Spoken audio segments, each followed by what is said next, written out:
تو میں اپنی ان بچیوں سے کہوں گا کہ یہ بس صبر کا گھونٹ پی لیں، چونکہ ان پر جب کوئی گرفت آئے گی نا تو کہیں گی یہی تم نے سیکھا ہے حسنین کے مدرسے میں، یہی تم نے سیکھا ہے قرآن پڑھ کے۔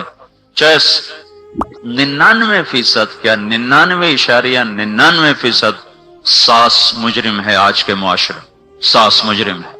وہ پتہ نہیں کیا ہو جاتا ہے، اللہ ہی بہتر جانتا ہے کیا ہو جاتا ہے۔ اخلاق کی کمی ہے، تربیت کی کمی ہے، علم کی کمی ہے، صحبت کی کمی ہے، یہ ساری چیزیں مل جل کر یہ نظام بنتا ہے کہ جب وہ ماں ہوتی ہے تو دعائیں کرتی، یا اللہ میرے بچے کا گھر بنا دے، میرے بچے کی شادی کروا دے، مول صاحب دعا کرو میرے بیٹے کی شادی نہیں ہو رہی، کوئی رشتہ بتاؤ میرے بچے کی شادی ہو جائے۔ اب یہ دعا ہو رہی، دعا ہو رہی، دعا ہو رہی، اب شادی ہو گئی۔ اب جب شادی ہو گئی، اب محبت کا بہاؤ تو یقیناً بیوی کی طرف جاتا ہے بچے کا، تو اب وہ حسد شروع کر دیتی۔ اصل وجہ یہ بنتی، پھر وہ شروع ہو جاتی، یہ کرتی ہے، یہ کرتی ہے، یہ کرتی ہے۔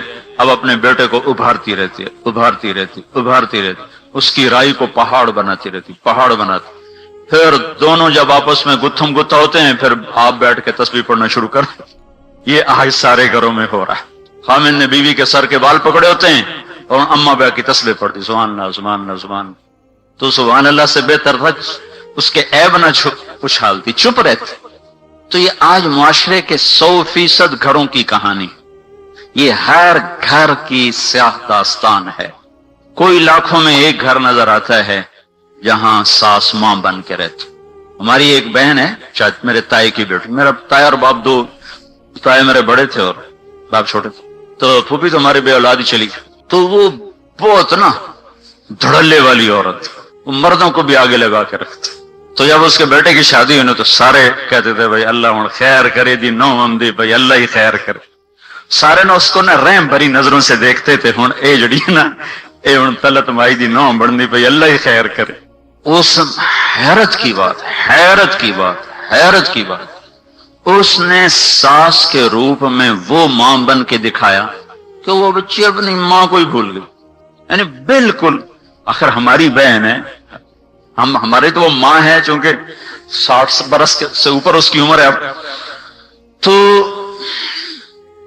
ہمیں بھی وہ ڈنڈا چڑھا دیتی، میں تیری داڑھی نپا میں کر لینے تینوں ٹھیک ہے۔ میرے ساتھ اب بھی ویسے بولتی، میں تیرا داڑھا نپ لینی ہوں۔ تو ہم جو ہے نا اس کی بہو کو بڑی رحم بھری نظروں سے دیکھتے بھائی اے دے ہن خیر کوئی نہیں۔ پر اس نے وہ پتہ نہیں کہاں سے کیا ہوا، یا اس بچی نے کوئی دعا مانگی ہوگی شروع سے، یا اللہ میں مہربانی کری میری ساس بڑی ڈاڈی، یا اس کی کوئی دعا قبول ہو گئی۔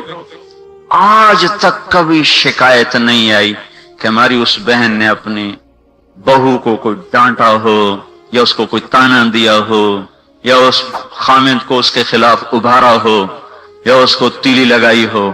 آج تک ایسا، اتنی خوش ہے اپنی گھر میں وہ تو، لیکن یہ ہوتا نہیں ایسا۔ لاکھ میں لاکھ ساس کٹھی کرو تو ایک بھی ایسی نہیں ملتی، کوئی 10 لاکھ کٹھی کرو تو اس میں شاید کوئی ایک ایسی مل جائے جو آنے والی کو بھی اپنی ہی بیٹی سمجھتی ہو۔ ورنہ نیک ہو، وہ پردہ دار ہو، بے پرد ہو، سب کے ہاتھ میں خنجر ہیں، اور اسی سے وہ رسیاں کاٹ رہی ہیں رشتے کی، ناطے کی، تعلق کی، عجیب و غریب قسم۔